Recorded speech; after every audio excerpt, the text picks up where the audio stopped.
I guess not all can see your screen. No.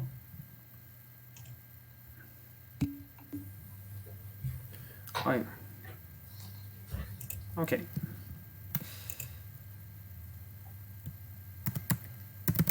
Yeah. Is there? Okay. Let me know when I can start. You can just start. All right. So for the second assignment, we went for a 3D version of Pac-Man. We are group null, by the way. Yeah. We wanted to give it a sort of a horror feel, so it's very dark, and you have a flashlight on you, which you can toggle on and off. You can also, I'm kind of hiding from the ghost right now because I don't want to die. You can also sprint around by using shift. Have some more lighting in the corners here to make it look spooky. It's red. And the ghosts are actually chasing me right now, so I'm trying to run away. We have 3 different perspectives. So first person, third person, and up-down view. So Pac-Man can obviously not walk through walls. Let me just try to go back.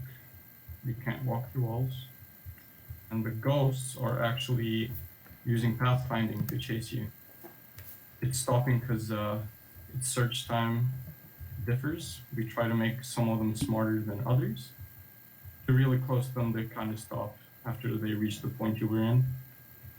But they can very easily corner you, so you have to keep running around away from them. And obviously, if you do touch them, you lose. What a nice score. I think something else to note is the ghosts themselves are a light. Yeah, they're point lights. Ghosts are point lights. Yeah, they shine their own lights, so red, yellow, blue, and pink. They are following me right now. And we have one directional light that's like on top, like that's one directional light, like the main source of light. We have the flashlight, or the spotlight coming from Pac-Man. The ghosts are point lights, and we have 4 different red point lights at the edges of the map.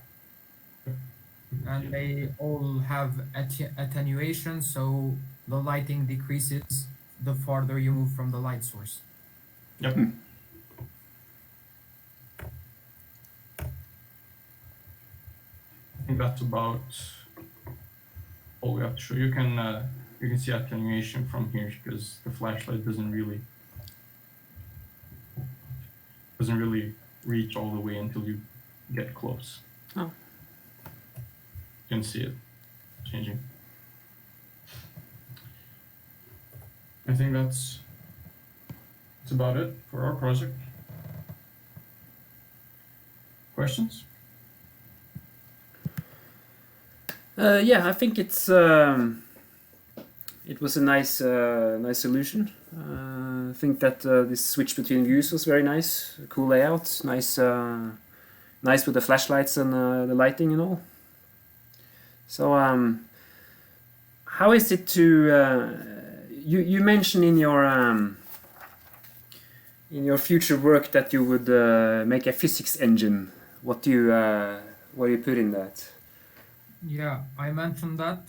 I think we should work more on the physics engine, like have every object of the game get wrapped around on some kind of class that manages their positions, and we have like forces.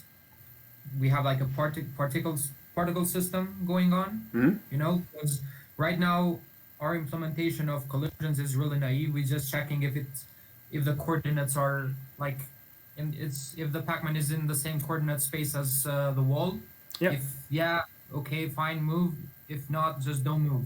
And it's really naive. Also, maybe have a better implementation of that.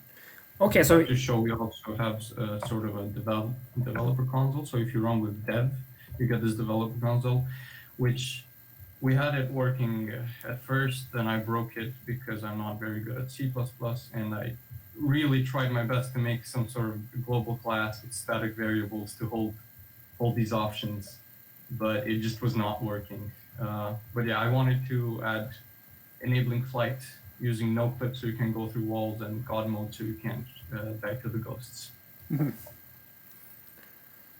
So, if I get you right, if you would try to move up and down in space, you would go through the roof and through the floor, basically. Not right now, but if you were to enable flight, which it doesn't really work, but right now you can't go up and down. You just keep going forward if you look up. But if you were to enable that, right now it doesn't work, but it used to work. You can just go to the camera and comment out one line, and I think then you can like wander around wherever you want. Okay. Yeah, there's just one line of code that's stopping us from going up in the y direction. I see. Other questions?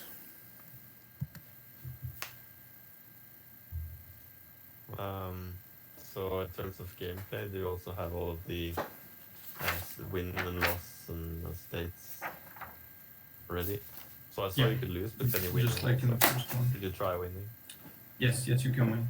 I don't think I can try winning right now because there's 320 food pellets. Just go make the number in the code.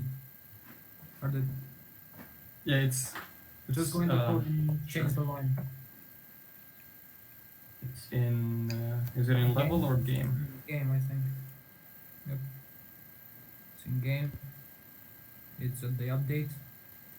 Yep, it is hard coded because I was too lazy to check if all of them has been used. So if you get the score of 320, you win because there's only one level. Yeah. Just make it like 10 or something.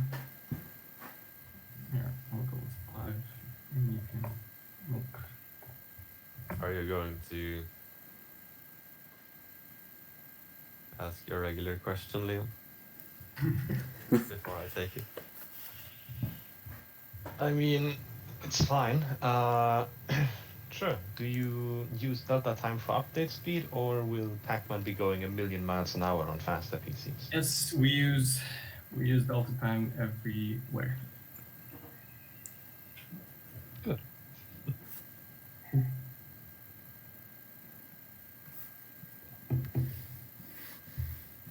Maybe. So when you you can- Pac-Man, you move 5 speed by delta time, just to be sure. Yep. Yeah, nice. Because last time there was a lot of groups that said they did it, but then they didn't actually do it.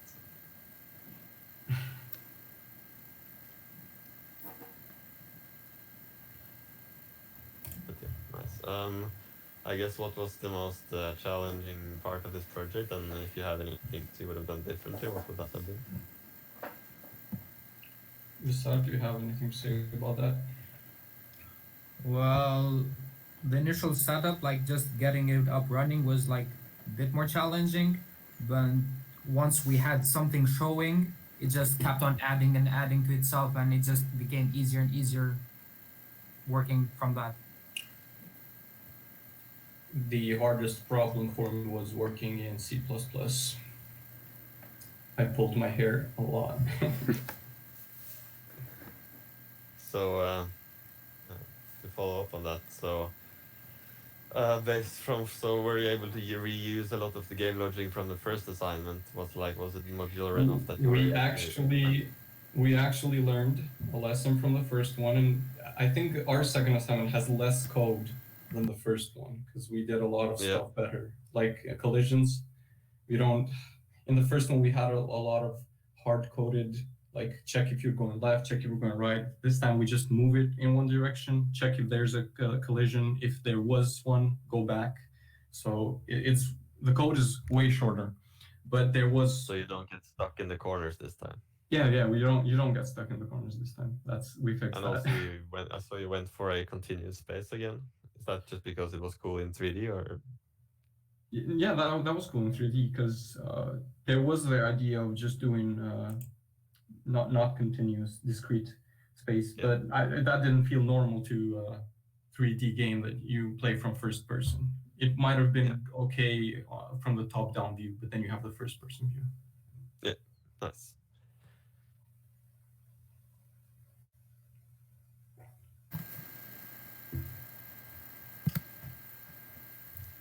Other questions?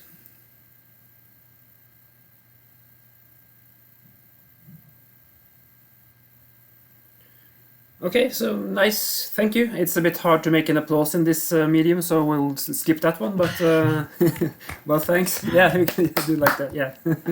Thank you. Yeah, that's also a good idea. Thank you. So Yeah, great. Yeah, that was also a nice solution.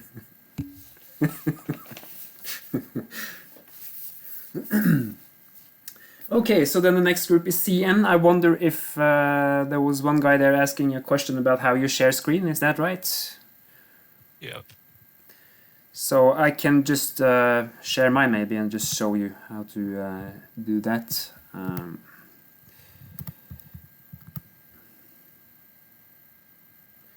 You can see my screen now. So you push this button over here and you get up this menu here on the right, and you basically go to share application screen. And now I can't really click that because it's already up. Then you get a menu over here which you have to click and say share, basically, and it should work. So All right. if that's okay, I'll stop sharing and you'll be able to impose yours.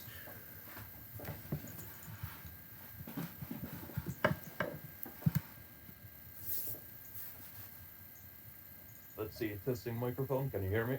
Yep. All right. All right. Let's see. Are you okay with being streamed, by the way? Yeah, sure. Yeah, it's okay. All right. Everyone can see. Yeah, I can at least see. Great. So, do we just start? You can start. All right.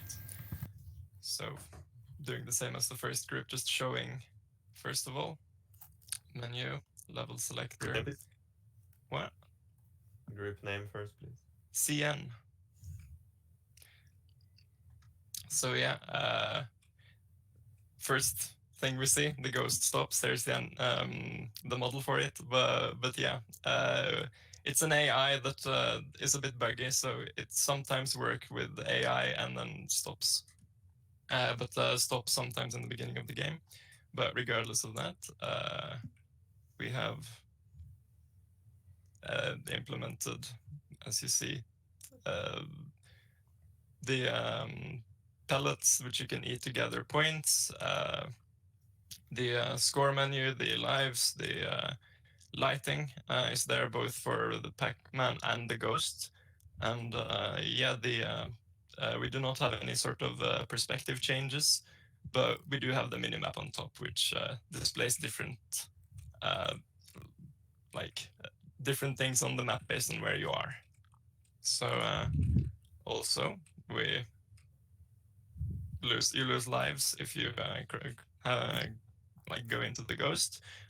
Obviously you can't go through walls, but ceilings, like floors and ceilings. If you walk into them 3 times, you're dead. That's it. You can try again, obviously. Weird. No, that one wouldn't show up. The Ghost was a bit buggy after our AI implementation of the. Yeah, see, now it follows. Whoop. And there he stopped. But yeah, so I can also show the fact that the wink condition works, because the person who coded that has that perfectly implemented from the get-go. Now I just, yes, look, I walked onto a pallet and immediately won. So yeah, and I believe if you have multiple victories in a row, and then like lose, get a game over, then you get points for the previous victories as well. So 299 times. I don't believe. Did we implement that? I thought we did. No, I don't think we implemented that, to be honest. I think Ah. it only gives you. It doesn't add up the points. You only get the points for every round win. All right. Okay. And yeah, as I just tried to show, we have a level selector. This is a different level. I don't know if it's possible to recognize it, but yeah. Yeah, it basically Although, only got one extra corridor. Like, yeah, it's just a proof of concept that we can easily add new game levels to the game. So I didn't bother spending too much time on making a completely different map. I just added a new corridor to it. Also, as you see, the floor tiles and ceilings, they have sort of different textures loaded onto them based on what they are. But it was they're hard coded into the text files, so it was a bit difficult to keep track of. So it's not due to bad programming or anything, just hard coding, which is bad. So on to something like I tried to change, but I couldn't. If you walk with W and, for example, D into a wall, I wanted to make it so that you keep your momentum going forward, but you just stop because of how the collision detection work. And the only thing that isn't loaded from file currently, which is a bit bad, is Ghost and Pac-Man. Simply didn't make time for that early enough. So that's it, I believe. Yeah, something I want to add on here is that the AI, whenever it hits a wall, it on the code should always pick the path that's closest to it from Pac-Man. But I do not know why, but it just stops whenever it hits the wall and tries to choose a different path. But if you go into the Ghost and go CP and remove one like the one on the loop that says can move false. If you remove that and let the Ghost roam freely without collision, it will always chase Pac-Man without fail. Because it simply chooses the direction where Pac-Man is closest to, and then walks that in a sort of zigzag motion. We have to build. You have to build all to make the Ghost ignore walls this time. And if you play now, it should always walk towards Pac-Man without failing. It decides to stop there for some reason. Before this, we had simple random generator, sorry. as long as you crashed into a wall. Sorry, you have to write can move through.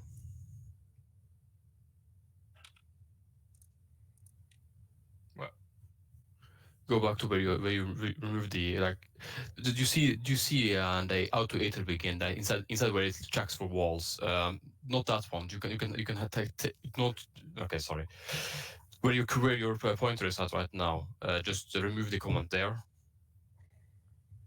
Remove that just like that, and then on can move false inside the if loop. Make that into true, and then build.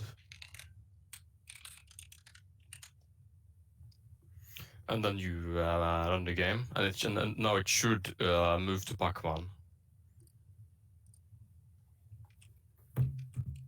You just go to the corner and look back. You see it will still chase you, or it's now inside a wall and it's touching you, but you can't see it because it's inside a wall.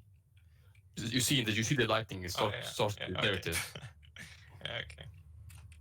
Basically, how the AI is implemented is that it checks for the 4 directions that it can go up, down, left, right, and then it picks the one that is closest to Pac-Man. For example, if the x value for minus is less than everything else, it will always go down as that's x minus. And if it's if the positive x value is less than everything else, it goes up. It will go up because that's the shortest value to it. Because for some reason, whenever it crashes into a wall, it will not move. And the reason why I chose to only give it 4 direction is because in the game, if it didn't crash into a wall and stop move, it would only be able to pick 4 directions anyways.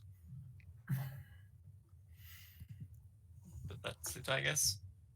Also, we did try to do an object loader, but it's, well, you can check in the README for what's wrong with that one. But it works.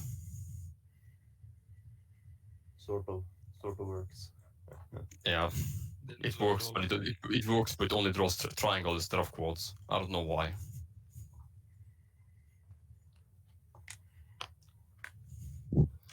Right, questions? Yeah, it's cool.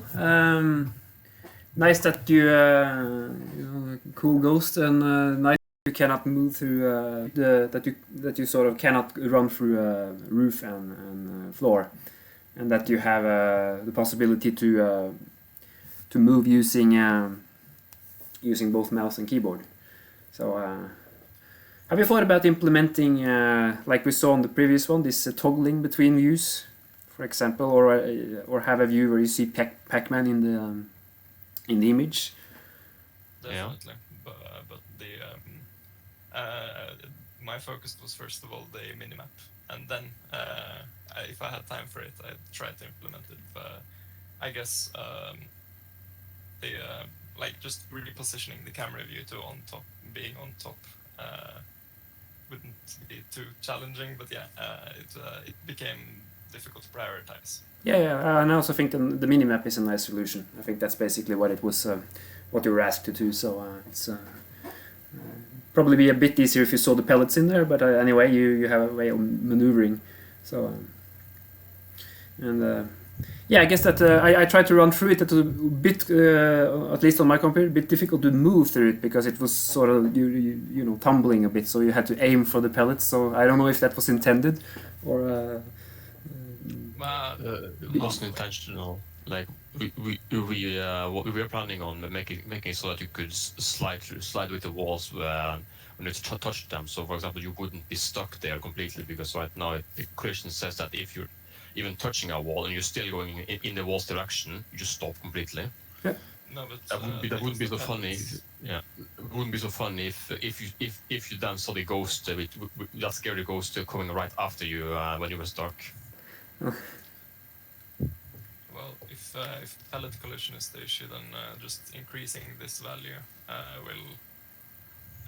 will turn up the collision box with the pellets, because then it'll just run this basic collision detection function, where it just like sets the collision outwards from the origin. So See? we can increase it easily, in other words. Yeah, so nice. And I also think a little bit more work on the object movement, and this should be functioning properly, I guess. Any other questions?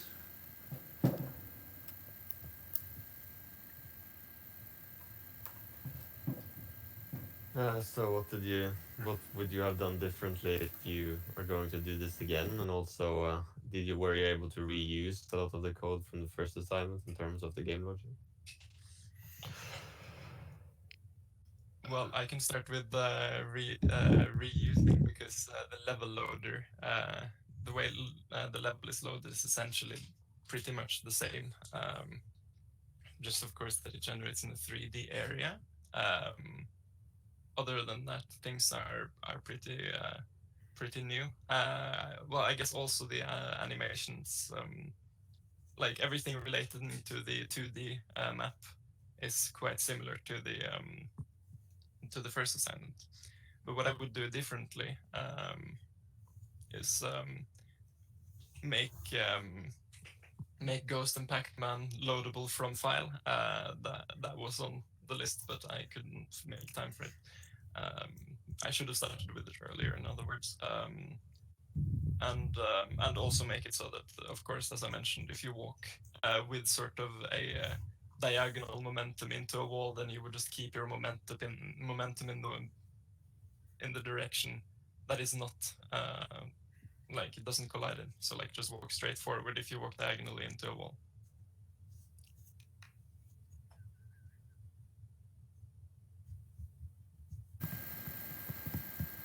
And stealing Leon's question, when your Pac-Man is moving, are you ensuring to multiply his speed by the delta time to make sure it runs the same speed as all computers? Right, yeah. We pass delta time into the Pac-Man move function and then just multiply camera speed with delta time and use that for the positioning. Yeah. So yeah, we use delta time.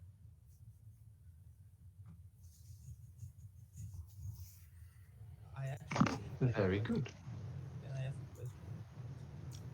Someone's talking in the background, but I can't really hear. Could you speak up more? You can't hear me. You can't hear me. I can hear you, but it's really low. Oh my goodness, I don't know why. That's good to know before my presentation.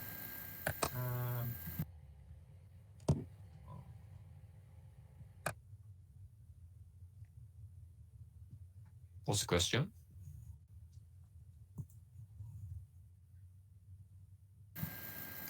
Try to turn up your microphone volume a bit if you... Yeah, okay, we can hear you now. No, that was not. That was, yeah. Oh. Teacher. Okay.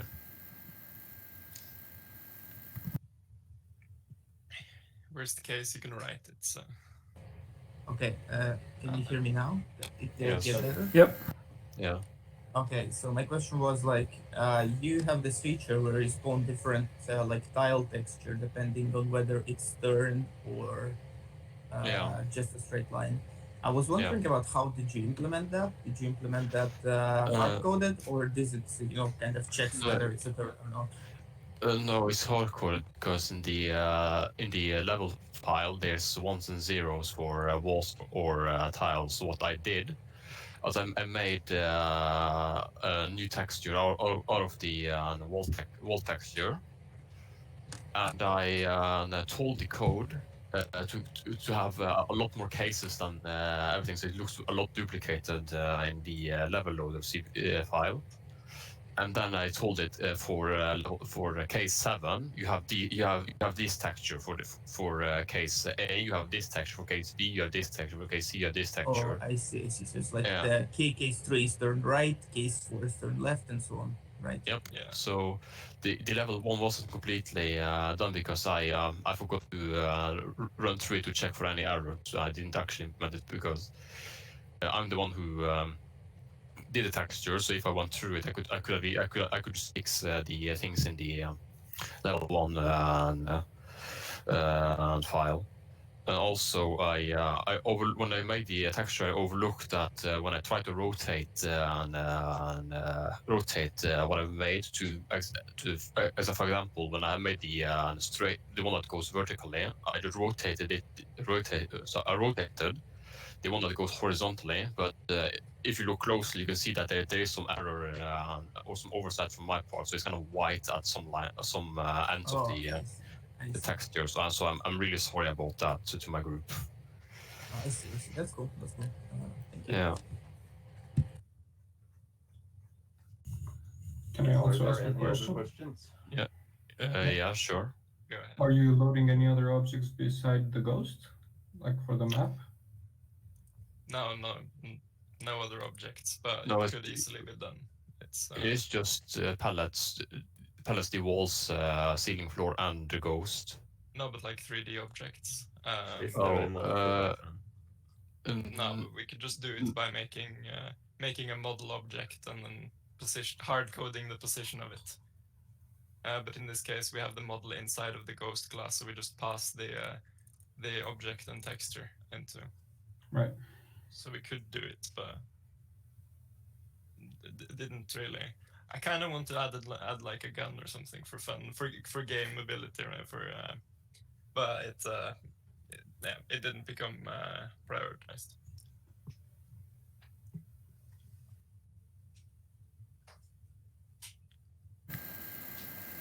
So yeah.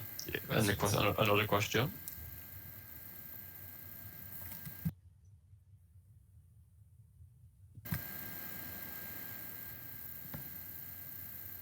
No?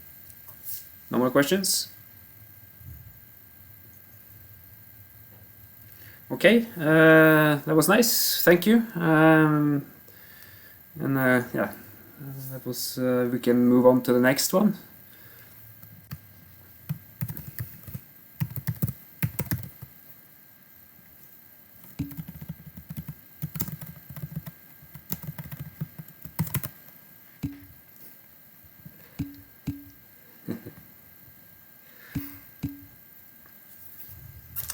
Okay, so I think the next group up then is OpenNA.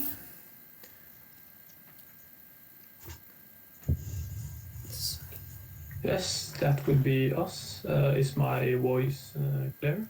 Yep, can hear you. Okay. Yes, can hear you. Okay, that's good.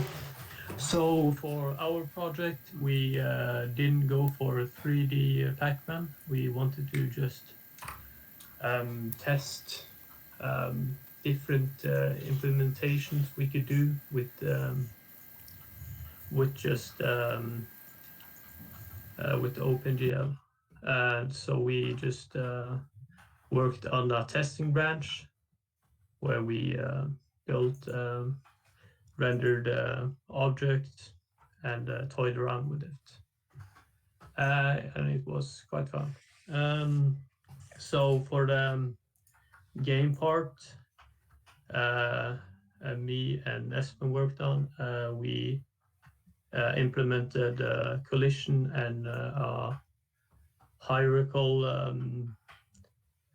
object link system, so that every object will be linked to the world and will have a velocity based on that. So if you changed, so you can have like forces like gravitation, and every object that is linked to the world, and if you change the gravitation of the world, every object will be changed accordingly. And so yeah, we have the collision is based off AABB, axis aligned bounding box. So you have 2 corners that you check for to see if they collide.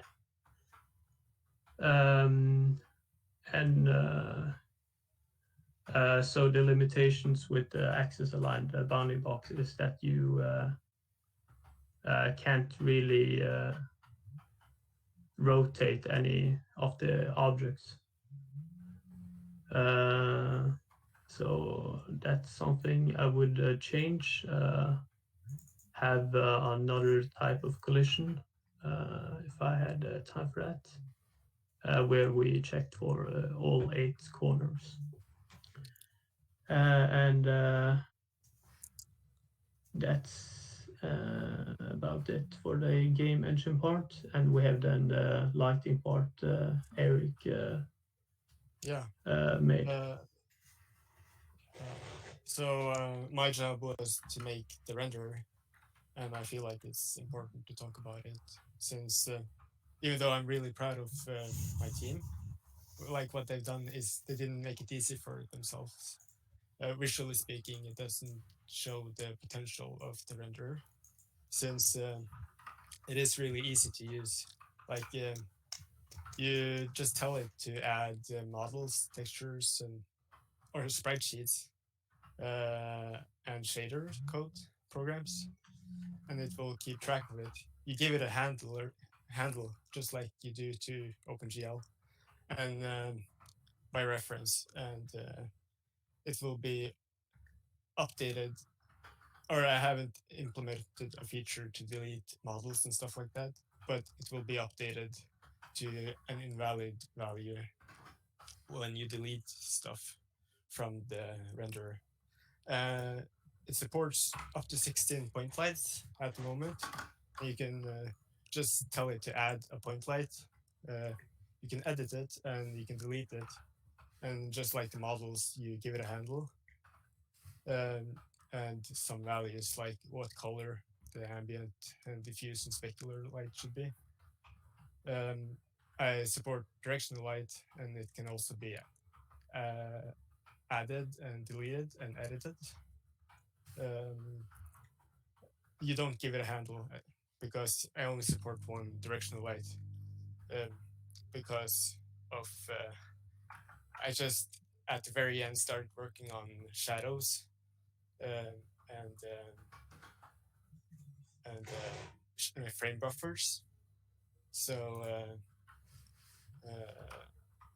you can see that the frame buffer is a bit glitchy. No, the shadow mapping is a bit glitchy because I don't know why it happens, but I know where it happens. It's with the projection because it follows the camera, and you want it to always look like objects is cast in shadow. So there's something iffy happening with it. You can see the artifact where it disappears from certain angles, and when it comes far enough up in the air, it also disappears. And I haven't figured out that problem at the moment. And to draw the scene, you just add stuff to the scene with the handles. So you give it a certain combination. You could for example, add the axe texture to the cubes and a different shader program, and it would still show that.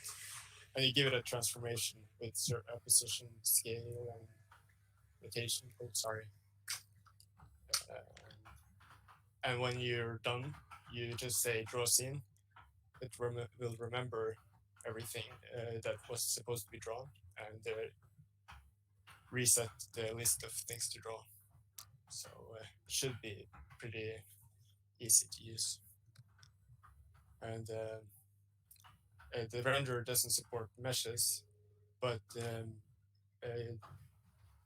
my teammates, they made the mesh system so that it's easier to structure the combination of shader program and models and textures. It also supports material, but I haven't made a system for it, so it's hard-coded into the renderer. I plan on having a default shader program running so that if you don't have anything better to give it, it will run the one that everything is running on now, because we have to give it a shader program, and everything here in this scene is running on the same shader program, but it would be better if that was the default one instead of leaving it to the user to add that. Yeah, so yeah, I don't have any more things to say. Yeah, the reason why I only support 16 point lights is because of it's most likely because of the limit size of the uniform buffer objects, the uniform blocks in the shader.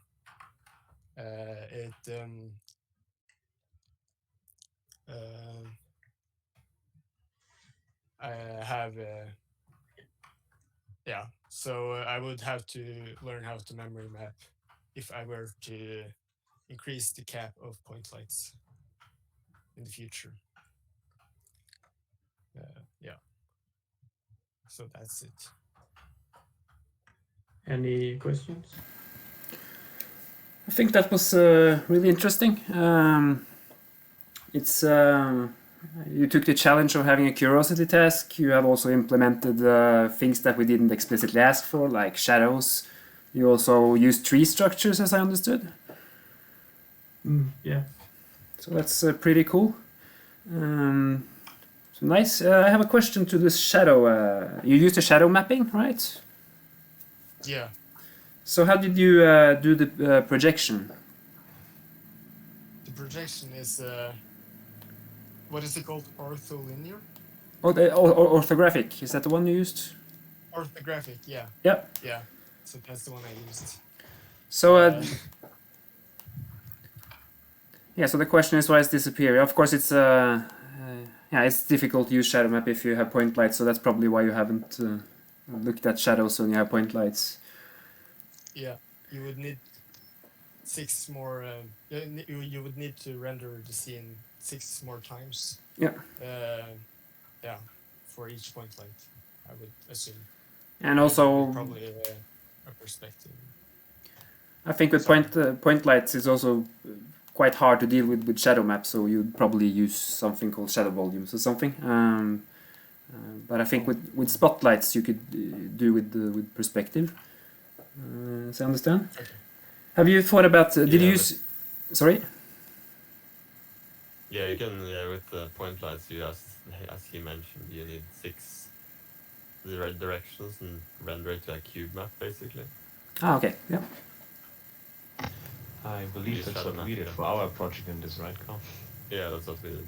Ah, okay. So that yeah, that's probably much simpler than using a shadow volume. Yeah. But it's expensive and it takes you know, for every light you need to render the 6 times, so Yeah. it tanks your FPS pretty quickly. Yeah, but I guess it's simpler than going for the shadow volumes anyway. So Probably, yeah. another What thing. is shadow volume? I'm sorry. It's a different technique where you basically render a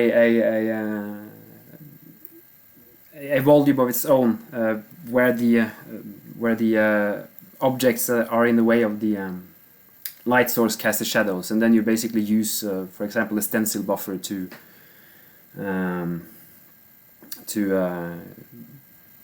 know whether you're inside or outside one of those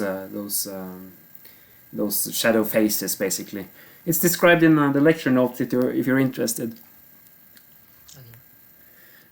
Another question: what did you use for the? Did you use any techniques to cope with shadow artifacts? Oh, you mean like shadow acne and stuff? Yeah. Yeah. So if the shadow, it still appears if the light is from a low angle, but the reason why it appears is because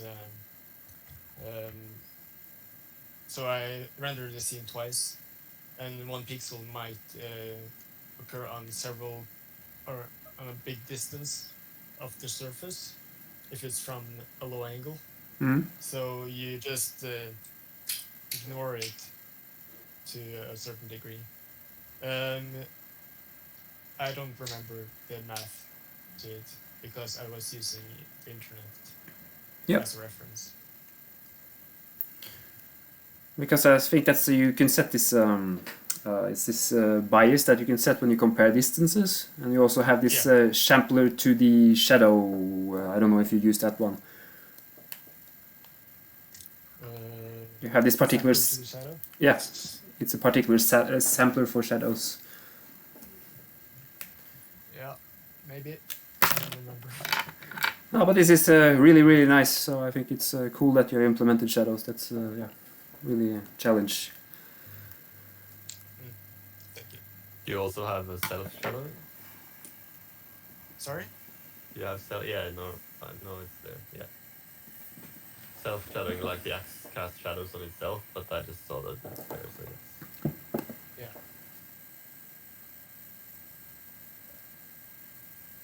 Yeah, no, it's good. It's a nice twist to focus on the graphics. It's going to. Do you think what you created is flexible enough to help you deal with the exam better, like so that you can tackle whatever's being thrown at you with this, like with the handles and it? Yeah, I think it won't be too hard if it's not very. If it's graphics based, if it's more like Zelda or Pac-Man 2, I would that would be hard. But graphics wise, I think it would be easy.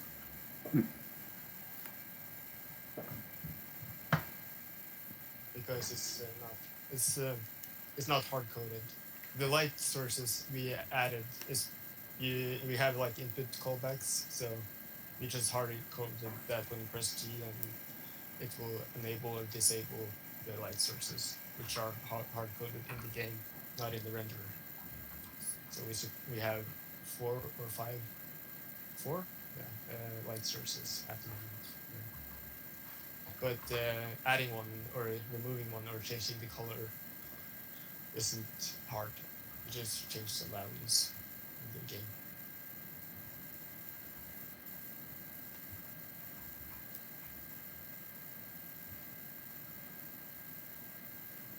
More questions? Yeah, you talked about some sort of tree structure. Does that mean you used OpenSceneGraph, or am I misunderstanding? Oh no, I made something something of my own when implementing that. So I just I have a parent-child system, so it's a recursive tree structure which reference each other, and by that they get the data from each other to process what they have to, how much velocity they have to add, and the positioning and rotation. So if you stand still on this moving cube, you're gonna follow it basically. Yeah, that's true. If you're on a platform, you will follow it. Can you go to the one moving left and right as well, and just look at the environment? Or just look at the other way.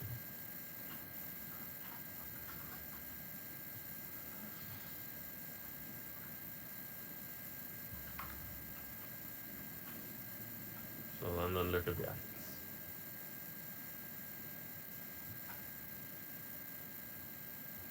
Oh, it doesn't detect the collision that it is on that platform, so it doesn't know that that is the new parent for it. Yeah, so it struggles on the left and right one before it's in the up and down one. Okay. But isn't that more friction? He's not a part of. Is he a part of the box moving up and down, or is he just actually being pushed? He's just being pushed. He's not. He doesn't detect his on that platform either. So. So you have to. So it doesn't detect that you're on another item. You just have to add it manually then. You just have to. I didn't write the code. But if you assign him as a parent, then it's going to follow. Yeah. That's right. So everyone is the parent of the world at the moment. Yeah, so he could have something that added kids as a parent to play and then follow.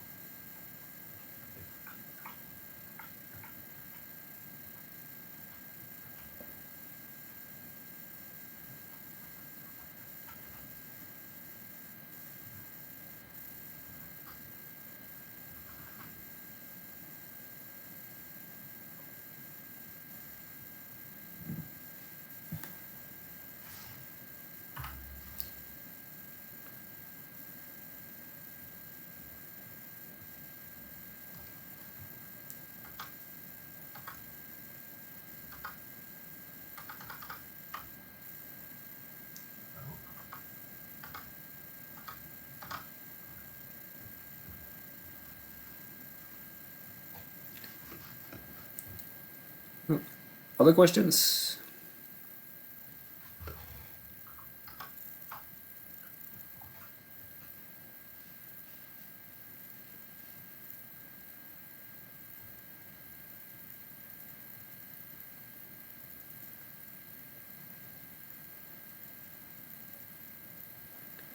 Okay, so I think this was a really nice one. And are you done with the demonstration? Yeah, this is everything we wanted to showcase. Great, so thank you. I'll try this clapping business in the in the text again.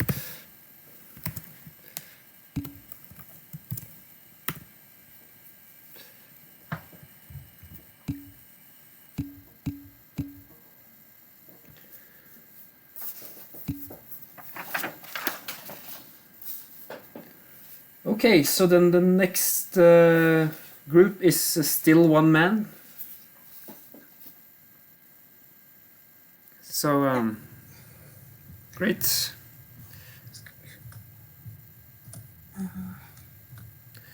By the way, do you want to be streamed or not? Sure. Okay.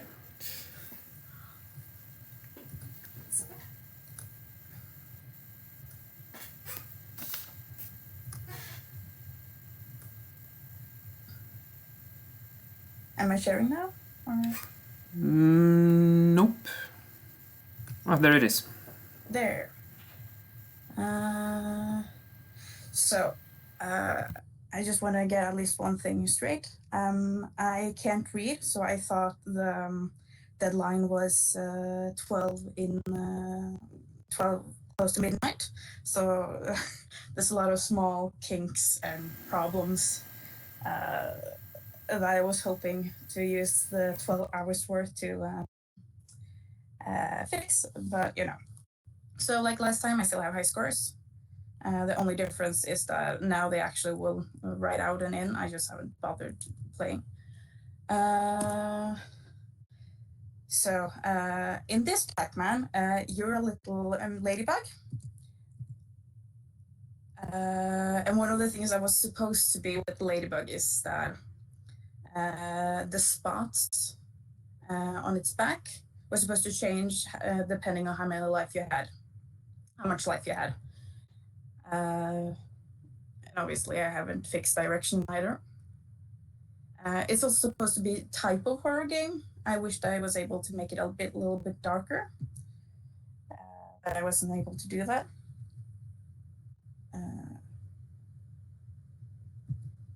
I have made almost everything except the flowers.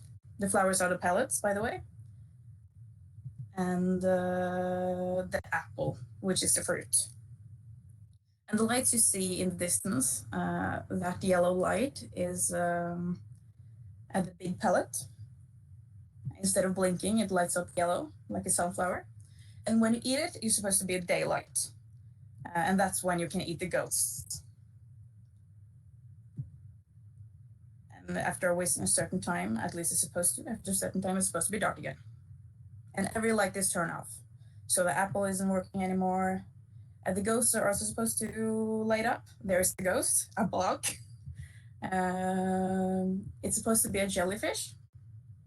But I didn't have time to load in the object or give them textures. The ground is also in the wrong texture because that is part of a game called Betrayal on the House on the Hill. Just a placeholder. They're starting in. So the skybox and the ground is generated in the game, and everything else is loaded in. So the forest is loaded in, the pellets, the ghosts, the trees, everything, and Pac-Man. I don't know what more to say. I made Pac-Man myself without rigging, because rigging was hard to learn and I had too little time. So I just changed his model. And when it comes mechanic-wise, mostly it's the same from the 2D. The only thing that has been changed is some things to make it work with 3D, and maybe just some things to make it easier. Other than that, is not much has changed. And I added a pause button, so you can resume or quit or based on everything.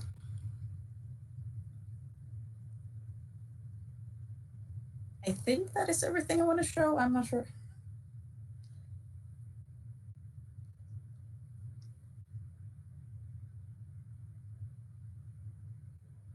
Any questions? Yeah, I think that was a really artistic and original twist on Pac-Man, I must say. So cool. I think that you intended to make this minimap. Yeah, I did. Because it. The minimap was. I'm not sure if I would have made it anyway without time, and even if I had the 12 extra hours. But the idea of the minimap, because one of the videos you showed us had that minimap in this corner. Yep. Where you only saw the pellets. And I thought that was a really great idea because this is supposed to be a type of horror. It's not actually horror when you look at it, but was the idea behind it. And I thought that if you have a minimap, then if you see the walls, it's not as scary because you know exactly where you are. And if you see the ghosts, it's not as scary because you know where the enemy is. Yep. So the idea was to only show the pellets, so you could easier, at least not just endlessly look for the pellets you're missing, and then finish the level. I didn't get to do that. I have some idea how I would do that. I don't think it would be too difficult, maybe a little bit too... because the idea wasn't perfect, so I probably would have used a little bit of time on that. But I thought it would have been at least fun and not too punishing if you had a minimap just telling you where the pellets were or anything eatable. For the plan was if they stay light, you can see the ghosts so you can eat them. Yep.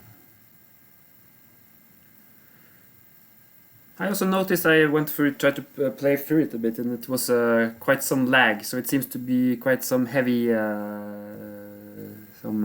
high resolution objects and textures in there. Yeah. So you made. It was even worse.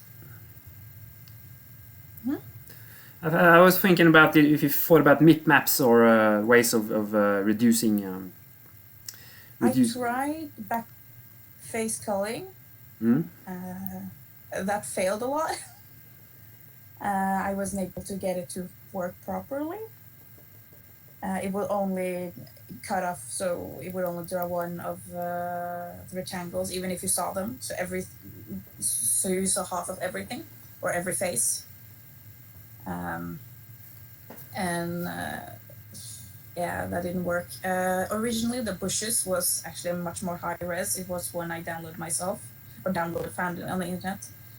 So I changed it up with those low poly you see now, yep. Which made it much easier. Well, not much easier, but much less lag. The highest resolution is the flowers. If you ever change the flowers to a box, it's really smooth. So those are the ones who takes the most space right now. This jellyfish, if I was probably able to load that in, it would probably take a lot more because they were really big. But it would be only have been 4 compared to around 200 of both bushes and pellets. Yeah, because I guess when you have an object at a much further distance, then having at full resolution is not necessarily making any difference. So one could think about methods of reducing resolution at long distances. Because I think if you had, if it weren't for the lag, this was a really cool thing to walk through. So absolutely nice layout and everything. Are there any ghosts, by the way? Yeah, you saw them. They're just, not only are the texture the same as the trees, they're blocks. If you saw the white light, that's the ghosts. So the ghosts are shining white. You can see it in the distance there. So all 4 ghosts are in the game. They will kill you. But they are, yeah, I didn't have time. Yeah, there it is. Yeah, okay. Kill me, come on. well, you lose a life though. Now I lost a life. Sadly, you can't see the texture changing because I fucked up. But yeah, they're there. Do the ghosts have AI so they chase you down, or are they just moving around? No, they're as stupid as before.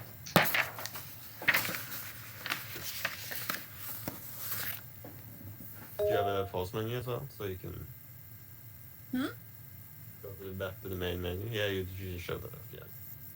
Main menu or the game pause? over menu? Both of them. Yeah, there it is. Yeah.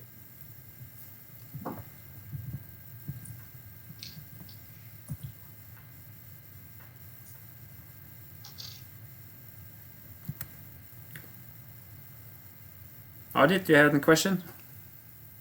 Yeah, I think the animation on the ladybug is really cool. How are you doing that? I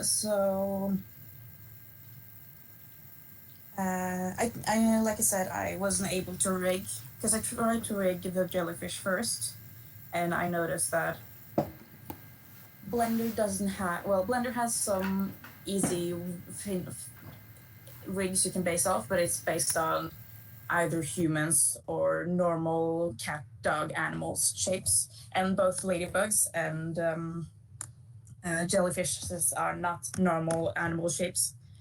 So what I did instead was I made the leg. So first I made a body, made it fit, was pleased with the body.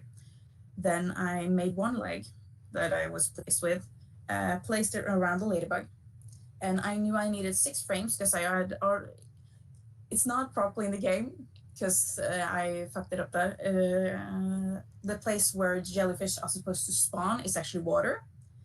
And when I tested it, after I delivered it, I saw that only one space had water in it. So only one area had water. And that I had already animated to be 6 frames. So I knew that I needed, if I wanted to make it easy on myself, I knew that the ladybug should be 6 frames. So I made sure that, well, first I watched a video of ladybug walking, and then I made sure that where I wanted the frames to start and end were in place.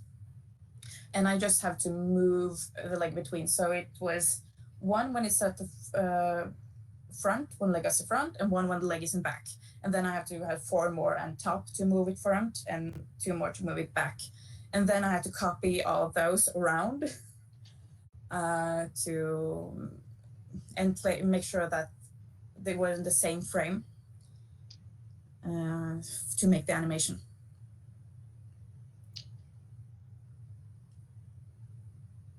I don't know if that was good explained, but Yeah, no, I understood. yes. So were you able to reuse much from the first assignment, or did you start more or less over? I pretty much reused everything of the base code. When I went to graphics, I started anew, totally. I didn't even use the original way I drew 2D graphics. They're based on how I use 3D, really the same, just some small details here and there. But for movement, for how I load in the level, almost everything there. Like gameplay-wise, everything is basically the first game.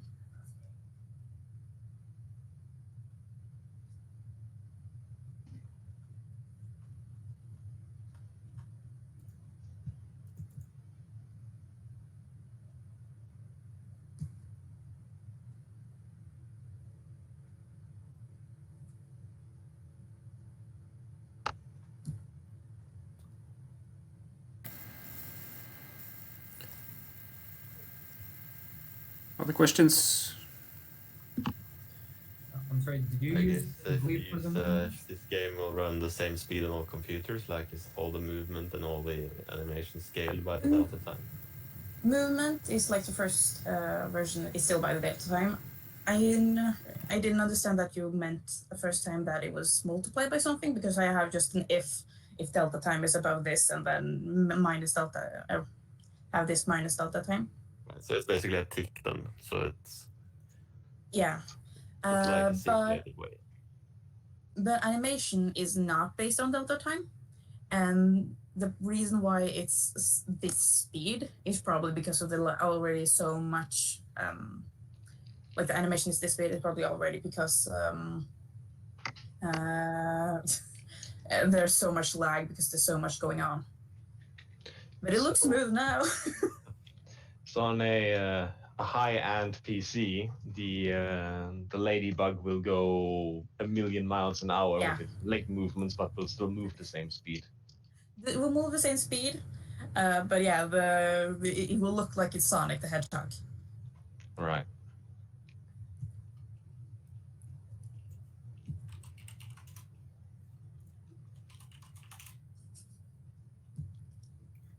Did you use IMGUI for the menu? Yes. I think. They're not just textures. Well, they're textures, but I use it through GUI.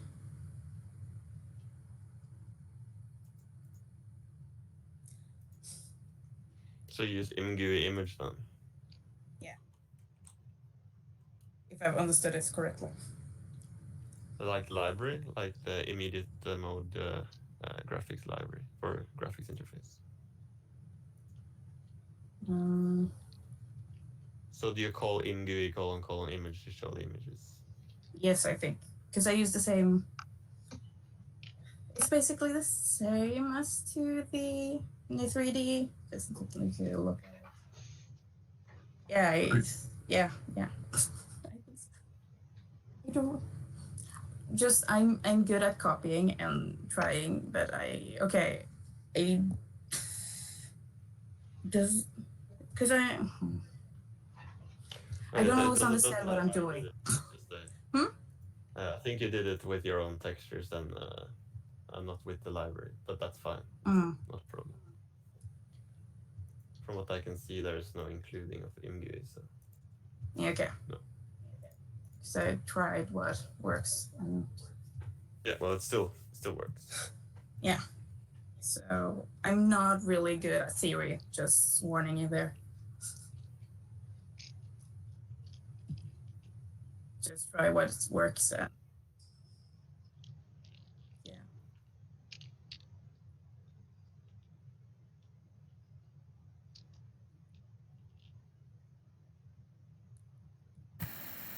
Your ladybug seems very dark. Is it supposed to be brighter, or is this the color it's supposed to have?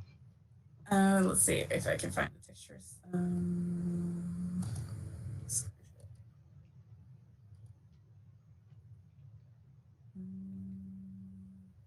No, that's perfect. So these were the textures. So everything except the wings was supposed to be black.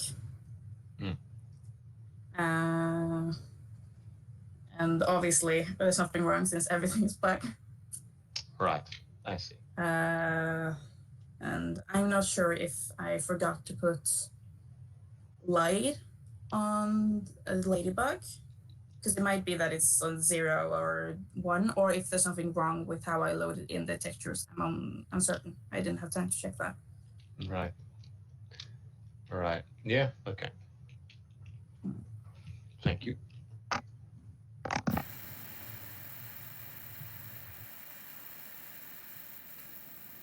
Other questions?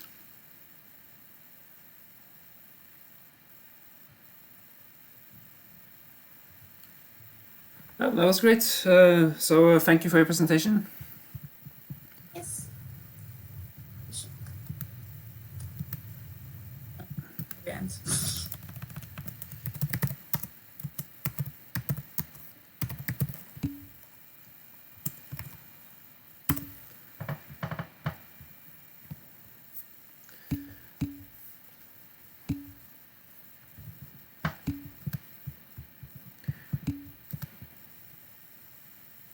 Thank you.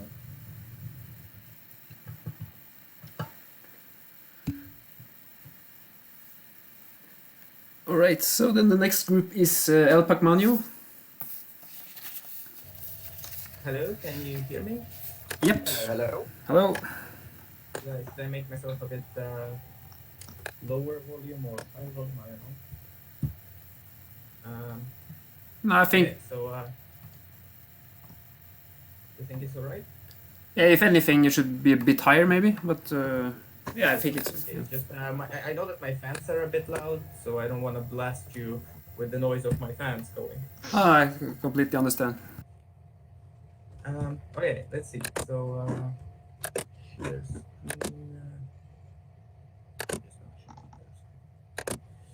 let's see. Can you see my screen now? Yes, I think you can. Yep. Yep, we can. Good, good. Okay, so there's our game. This is the main menu. You have start game. You have settings. You have exit. In the settings, you have like music and sounds and render distance. This game has music. I disabled it for now, and if you really want to hear it, I can enable it. But I don't know if that's necessary. But it has music. It also Just has quickly render. for proof of concept. Okay, let's. I just plugged out my headphones. So if you click, if I click,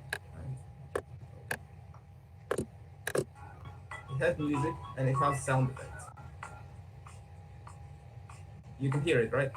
Yeah. Good. So you can disable the music now that we have not heard that it worked. I'm just gonna. I'm sitting in my headphones, so you can't normally hear it anyway. So I'm just gonna disable it. And we have render distance because both of us were working on laptops, so it was really important for us that the game runs as smoothly as possible to do on an i5 and i3. So right now I have my render distance at 4. I can maybe try changing it a bit to 6, I guess. Let's see. And if you start the game, this is how it looks like. So we have these little sprites of chilies as the pickup elements. We use them. We made them to be sprites because to increase the performance, basically. The walls and the ghosts. Let's see if I can find one. They are actually objects. They are loaded from object files. I don't know if I can find one. So yeah, we decided that we don't want to make like a dark horror game, so we went for this little funny watermelon adventure instead. Why make it spooky when you can make it funny? Yes, basically. You also have pause menu, which you can go in that. Oh, there it is. There's Ghost. Whenever Ghost eats you, you get like 3 seconds of immunity, so that, for example, if he comes here into this dead corridor, he doesn't immediately just kill you because, you know, he just... Oh. So this is how it looks like.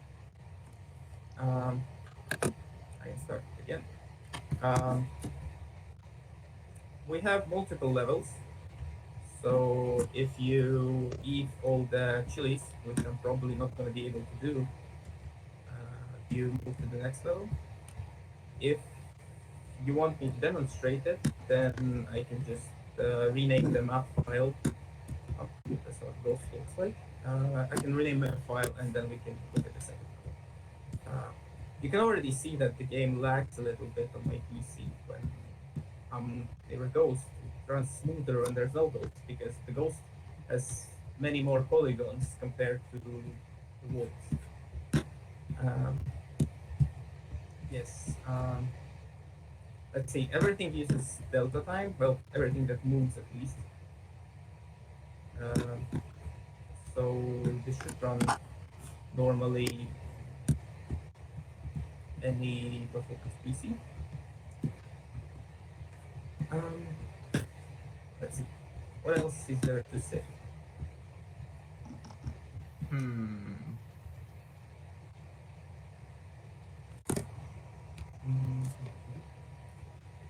Basically, yeah. It is important to know that you cannot go through the walls, even though you can sometimes look through them, but not go through them.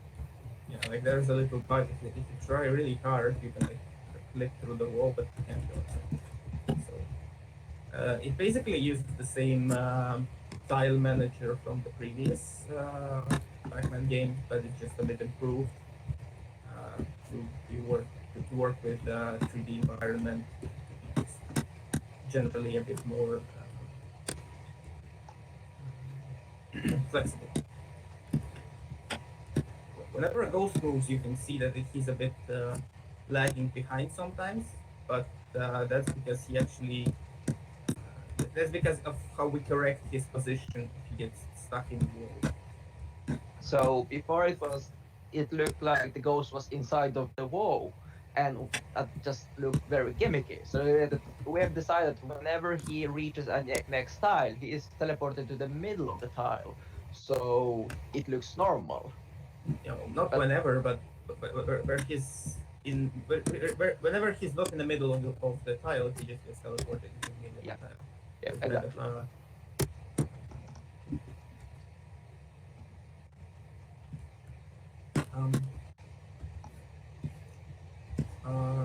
Yes. So, you can go to the main menu, you can restart the game from the main menu, it starts again. Yeah, it just looks a bit assigned to load textures. It starts to lag a bit. I guess that's because I'm streaming and having Firefox open at the same time and the game is running. So, oh yeah, the ghost movement is absolutely random, just like it was in the previous game. So there's no logic behind it. Yeah, so he just checks where he can go and just randomly chooses where to go. You have different sound effects for when you eat a chili, for when a ghost kills you, and for when you get a game over. So basically, when all of your lives are lost.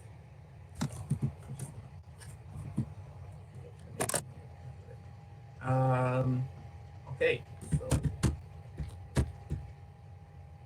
questions? Anything to add?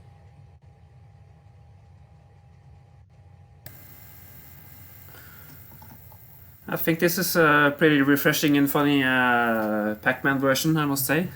Indeed, and I thought it was even more funny when you added the sound. Do you have a possibility to show the sample of that, or The sample of sound, or the sample of the game with sound? Yeah, game with sound on. So when you eat this chilies, you. Headphones. Let's see. If we put on the music to say 5 and the sound effects 5, you can clear the music. You can start up. Like this.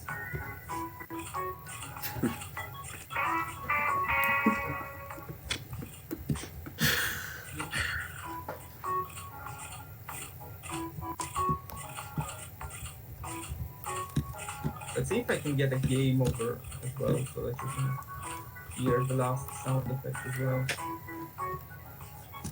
I'm gonna put my render.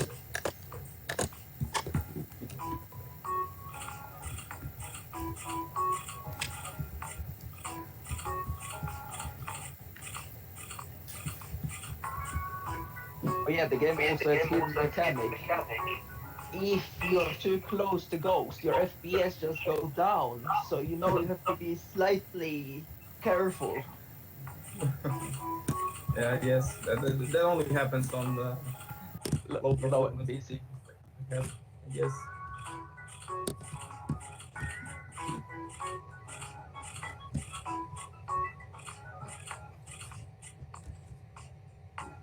Most of the stuff is like royalty-free textures and sounds, but for example, this beautiful red tile texture I made myself because it Ghost is also well. Fine. Oh, there it is. So you get the music, you get the immunity.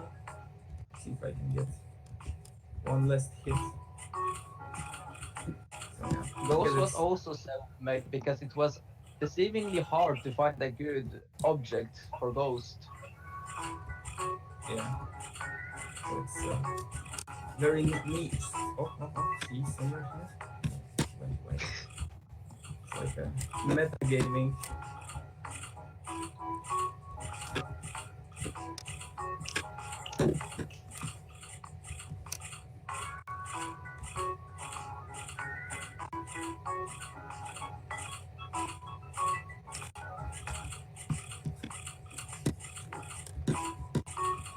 It's so difficult to find the ghost where when you want him, when you want to find him, but you get this wonderful guitar music when you die. So I guess I'm gonna put on my headphones back. Yeah. Oh, that was cool. Really enjoyable. Yeah, so no, I think there was some few things that you could also easily enhance here. For example, I think it would be rather straightforward to add lighting here because it's quite simple to set normal vectors when you have these flat walls. So, for example, some directional light with diffuse or even specular components. I think could yes. Could also have some speculars on the chilies or on the walls or something like that. Yeah, we tried like to do lighting at the last moment, but it kind of didn't work the right way, I suspect, because something was a bit wrong with the normals for our objects. So it didn't kind of work. So and we didn't have much time to fix that, so we just scrapped it and left only the ambient lighting system. Yeah.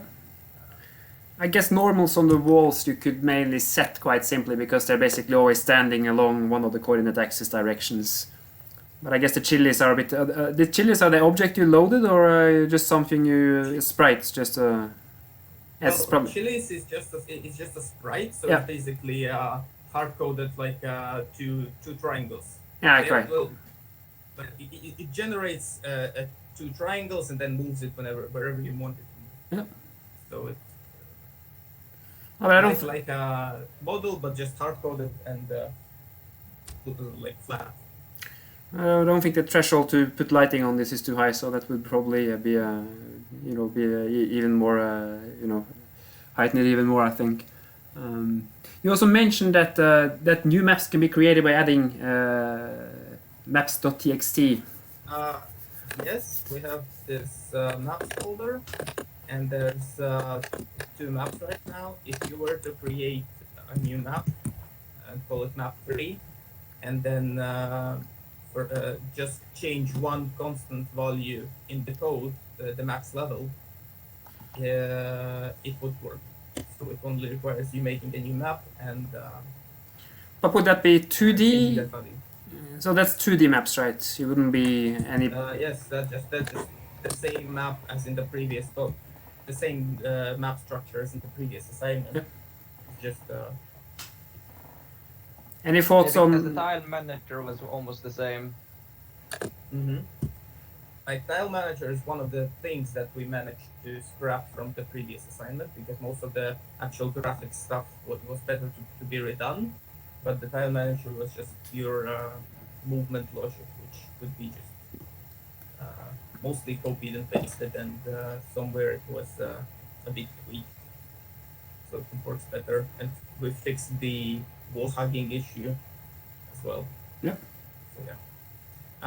I also should mention that you have these settings, and whenever you exit the game and run it again, they are actually saved because they are written fine. Just a little quality of life addition.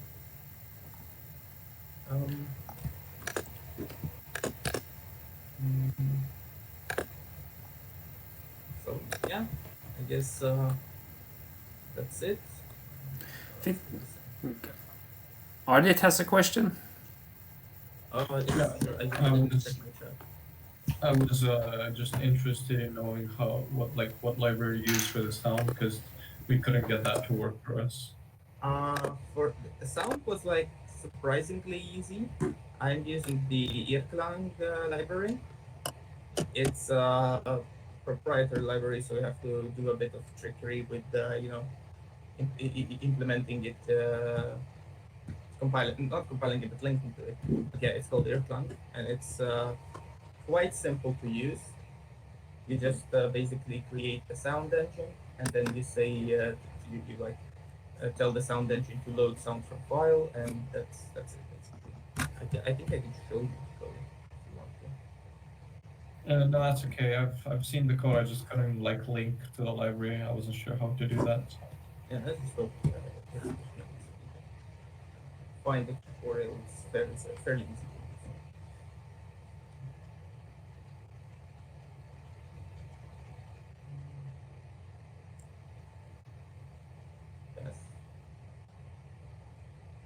So yeah, one of the biggest difficulties for us was to actually improve the performance. So we spent relatively large amount of time fixing the performance and making it so that the game runs. That was like our little motto to make the game work on lowest PCs. So for me to actually debug the game, it really had to be optimized. Otherwise, I would just run the game on 2 FPS and couldn't do anything. Yeah. Did you use mip maps, by the way? Yes, we used mip maps. Okay. I hope they work. Yep. We used them when we load the texture. Yep. Good.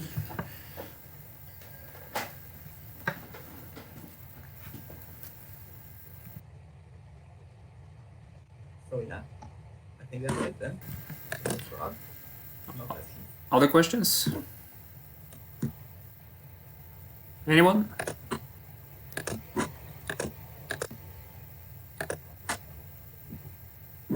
No, apparently not. I'm gonna turn off this feature and think. I'm gonna turn it off. So no more questions. I'll say thank you. That was funny. I will say really nice. So. I'm glad you enjoyed it. Thank you. Okay.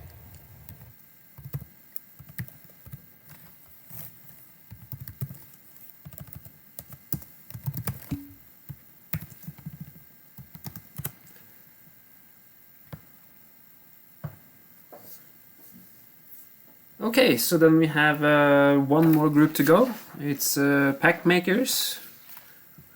So I don't know which one of you will present. I will be sharing my screen. So okay. You're okay by being streamed, or? And for me, I'm fine with it. I have to ask my other group members if they're also fine with it. For me, I'm fine. Are the rest fine with it, or? I'm fine. Okay. Just trying to share my screen. Can you see it? Yep. All right. Yeah, so I'll start talking. Our group is called Pack Makers. For this assignment, I was responsible for all graphics. I made textures for all menu and game over sprites in Paint, and I made all 3D models and textures in Blender. And you can start the game, by the way. All right. Yeah. And I allowed the null project group who presented earlier to use my ghost models, which is why the models are the same. I implemented simple fang lighting for the 3D models, level reading from a file, and Pac-Man's movement and animation. The movements of the ghosts and Pac-Man use delta time. Pac-Man's animation frame is determined by a delta time accumulator, and the animation frames are 2 different models of Pac-Man. Finally, I implemented collision between Pac-Man and pellets, and between Pac-Man and the ghosts. As in Assignment 1, I used game logic booleans to determine whether the game has started, whether a menu is open, and so on. The goal of the game is to eat all pellets on the map without touching a ghost and getting a good score. Pellets belong to an item class, which has a boolean called taken. When Pac-Man collides with a pellet, taken is set to true, and the pellet will not get drawn. The score is counted on game over, where a loop goes through all pellets and checks if their taken boolean is set to true, and then adds to the score. We did not have time to implement text rendering in OpenGL, so we chose to display the score in a console. When Pac-Man eats a big pellet, the boolean called powered is set to true for 10 seconds, and the ghost models change to scared ghost models. Then Pac-Man is able to eat them, and the ghost that is eaten is reset to its default position. I wanted to increase the score when Pac-Man eats a ghost, but I did not have the time. I also didn't have time to implement a success screen when all pellets have been eaten. So I think that's it for me.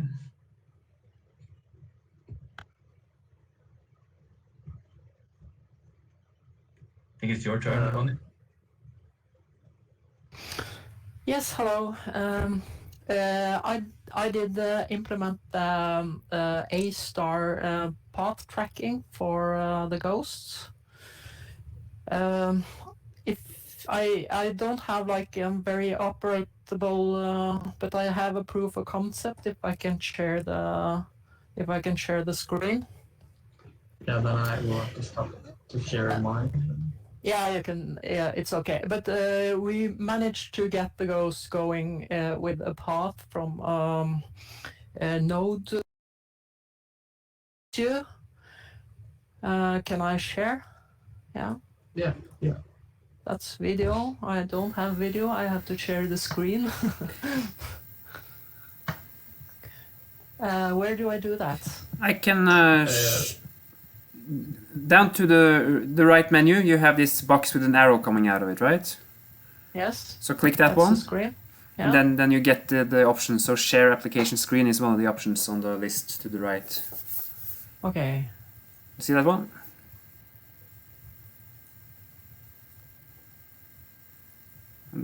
And then you click. Yes, I do see it, but I don't get the option. You have to click on the screen you want to share. So click on that, and then you get the option to share it, I think.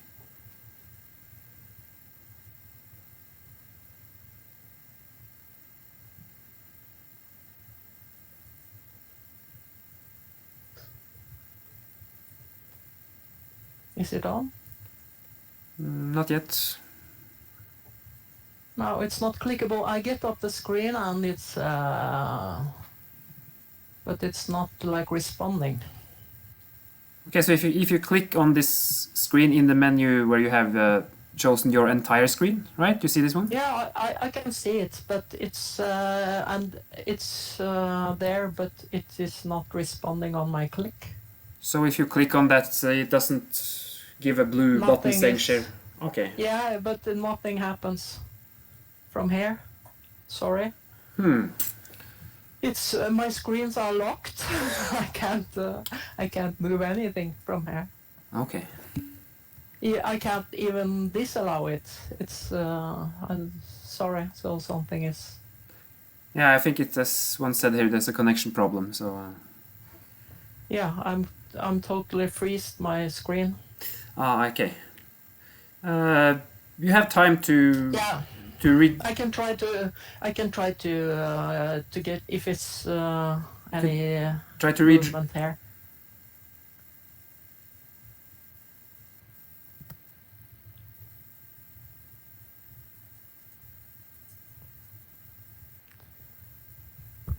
Can you hear me?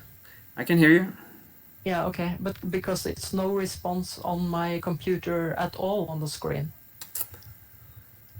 So it doesn't respond anything. You can have time to rejoin and restart if you need to. Yeah, we have some I extra. try to do that. Yeah. I try to do that, and then maybe some other in the group can talk. Yeah, I'll talk about my task. Yeah. Okay, I restart. Yeah. So my task was implementing. I'll share my screen again.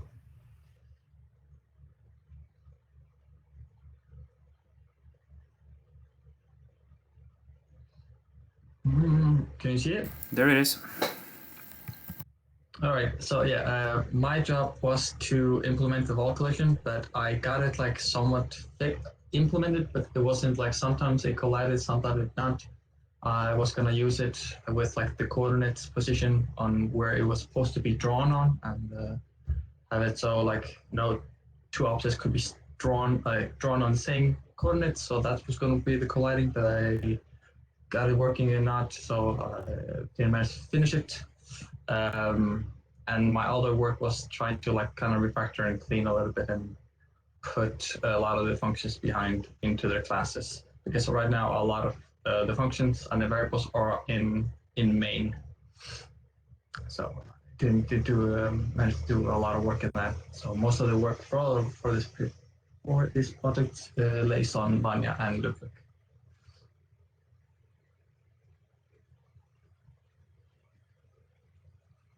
So yeah, that's all I have to say.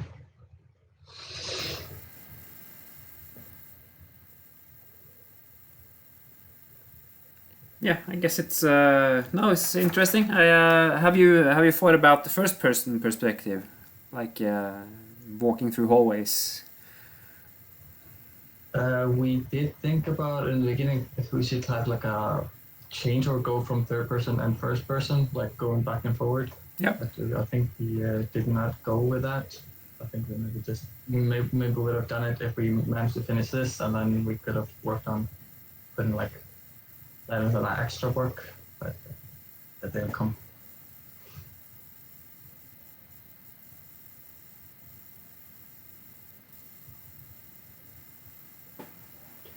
Yeah. So. Are there other questions, comments? Yeah. So if you had to go to start over again, what would you have done differently during the development? Basically, one of the especially my mistakes was just planifying. I feel like through this projects of all the projects I've done to my school has been most educational, of just the importance of planifying, making comments on code and communication. So just trying to improve on that much better. And, yeah. So that's what the typically set up sort of a structure or a pseudocode on how to build the code in the project and the classes. Because there were a lot of like just our plan just have something and then build up top of the same function, add more functionality to the same function. That's how I felt about it. But yeah, I don't know if anyone else in the group wants to say their opinions of what they would have done differently or what they have learned or something.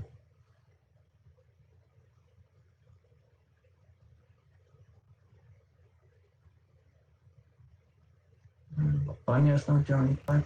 CFC It seems like Vanya is back, so. Yes. Joseph, do you wanna say anything about your done differently or something? Not really sure what would have done differently. I don't know.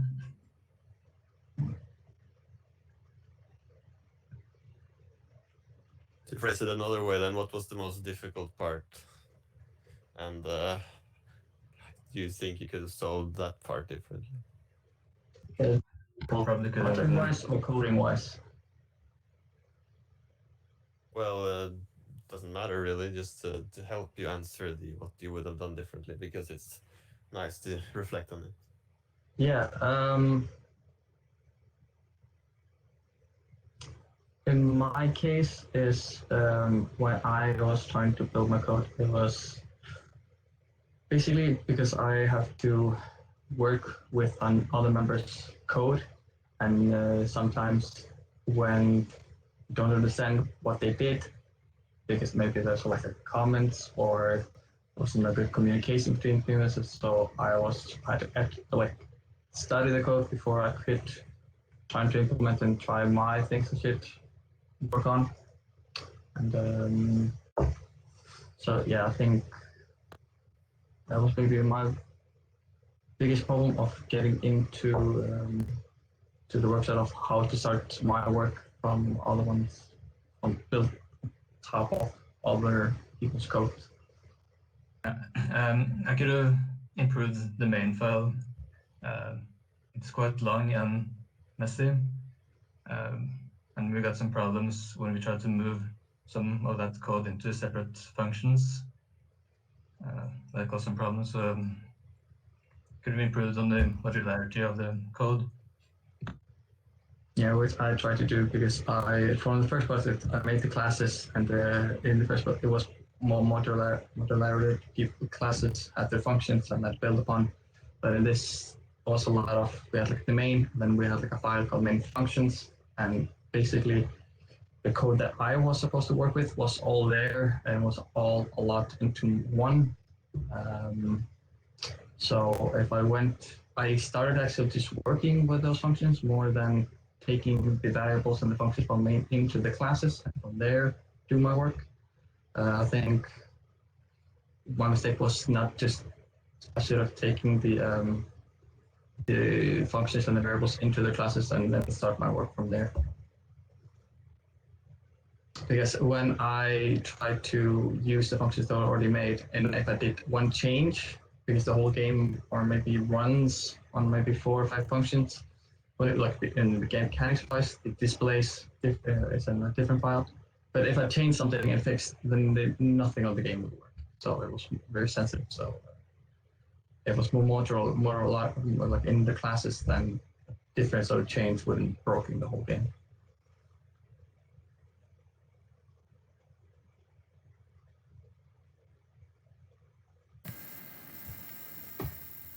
So it seems like Bonya is sharing something. Are you? Yes, maybe this is working now. Yeah. Yeah, we can see it.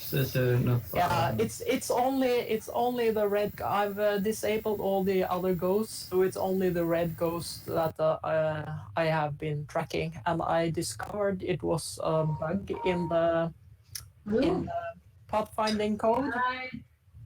So it is like it's not following the track, but I know where the bug is. But it's like for a proof of concept, we are feeding the red ghost with the information in a list of graph nodes to go from one place to another. But it's like it's hard coded and it's only like a proof of concept. Try to start it. You should see the red ghost in the top.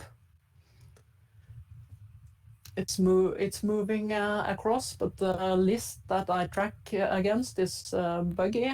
But yeah, it will work when I fix that. Then it will track and go for the position for where Pac-Man is.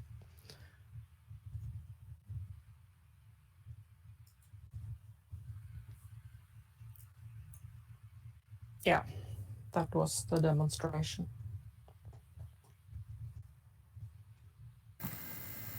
Okay, so you basically use the graph. Yeah, we use a node graph with information of both the coordinates for the level, both in the float space and as coordinates from the level file. So it could have been very flexible, but I didn't hear all the talk because I was away. But we had these problems with one thing doing one thing and another doing another thing. And when I came back with this, the movements were changed.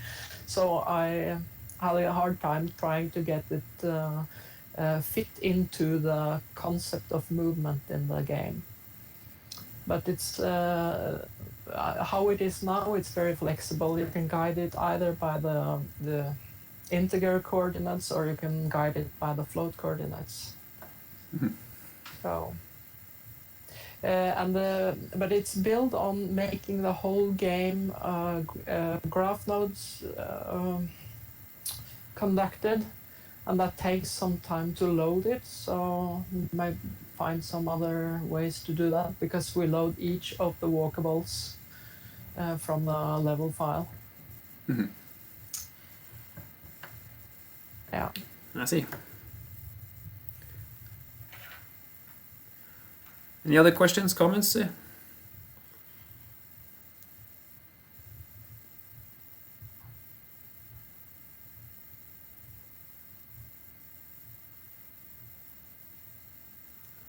No one?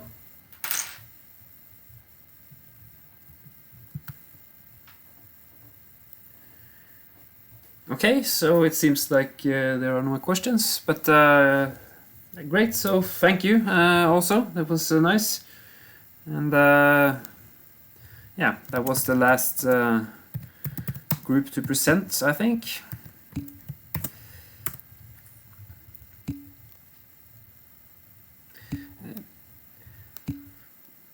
Would like to add to this that it's an interesting thing that comes up in this, because as I mentioned, there was this exam meeting on Tuesday, and one thing I mentioned there is that if you have been dividing tasks among you and you know only parts of the framework, it's probably an idea that you put your head to the whole thing, because it will be useful to know many aspects of that for the exam. I don't say it's going to be used exactly the same way. There's going to be some modification and changes, but it's nice to have put your head through that. Yes. I forgot until the session was over. Will there be a stream of it, or is it everything that you said there and asked there in the document on the wiki or GitLab wiki? You have the document on the wiki, and it's also a stream on the course's YouTube channel, right? So where we talk about this. So if you want to get a little bit more information and just that note, then you can watch that video. So there's basically a procedure, because this exam is very different probably from what you have experienced in other courses. So it's a good idea to just look at that early and know how to plan this, because it's about... Sorry?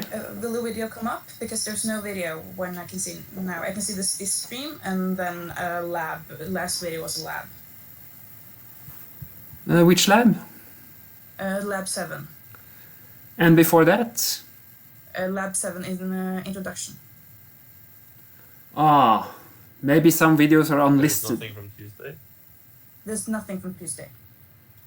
Is that the case for all of you? Could everybody check if they... on the correct YouTube channel as well?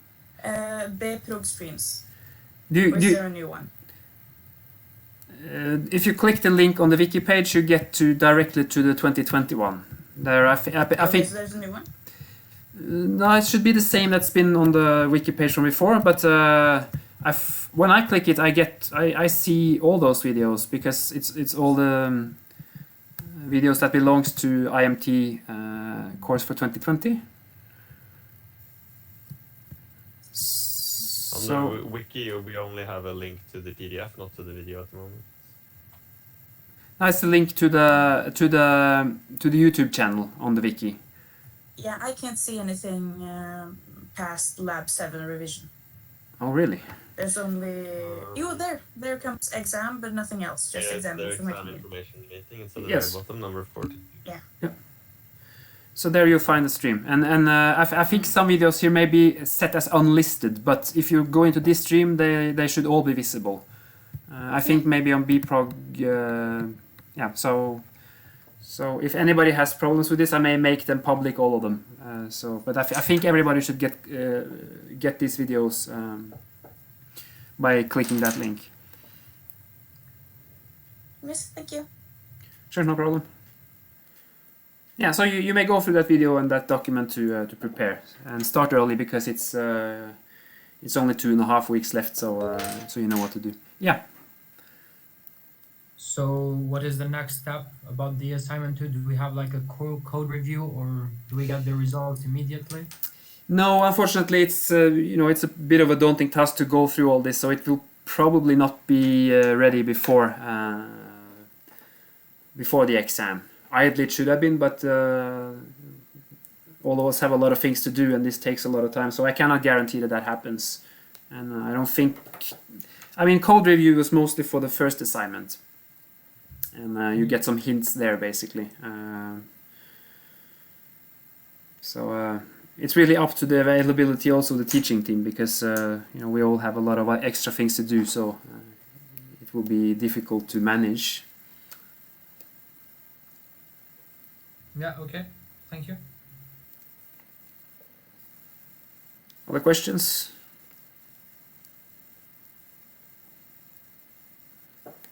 So I think that what's left now is the exam. What I can say about all these projects today is that I don't think there's any reason why any of these projects shouldn't pass, which everybody who was here to present today, their group will basically pass. I'm quite sure, and that means you have basically passed the project portfolio, which is necessary for you to basically pass the course. So that should be okay, I think. And then of course that will be weighted in as 40% of the total grade, and then the exam is 60. Now the exam is divided in two, so it's this take-home task and it's the oral. And before that's been like, you know, counting half both of them. I may put more weight on the take-home component depending on how I see the work task being divided between these two exams. Probably it's much more to do on this take-home component, so I may adjust that one. And I would also like to give a big thanks to Carl and Leon, because I think they've been really essential throughout this whole course. Their knowledge has really been of great help, and I think it would be very hard to pull this off at all if they weren't there, so it's really nice. Absolutely. Thank you. Yes, thank you.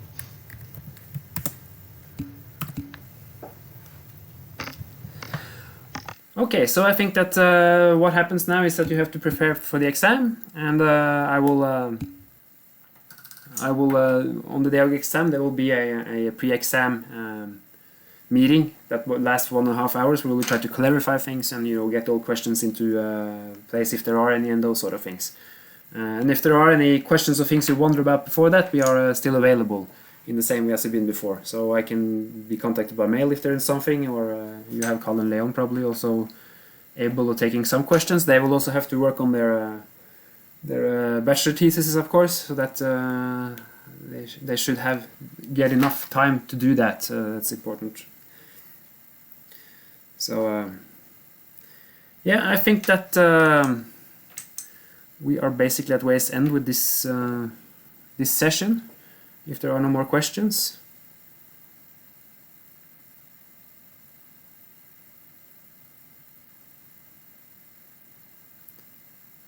So yeah, I think could I hold on to Carl and Leon for a few minutes afterwards? I think otherwise we will see the other see you all on the exam. That meeting will also be through Collaborate Ultra, so, and also the oral exam. You will get some mails from me concerning all these things in the coming days and weeks to, you know, get things scheduled and all these things. So, but then I guess the advice is to work on your framework and make sure that you understand the whole thing of it, and, you know, try to fix things that doesn't work and those sort of things. You may get use for you know, parts of it. So if there are more comments and questions, I think I will say goodbye, and then we'll see you in a couple of weeks' time at least. And good luck with your preparations.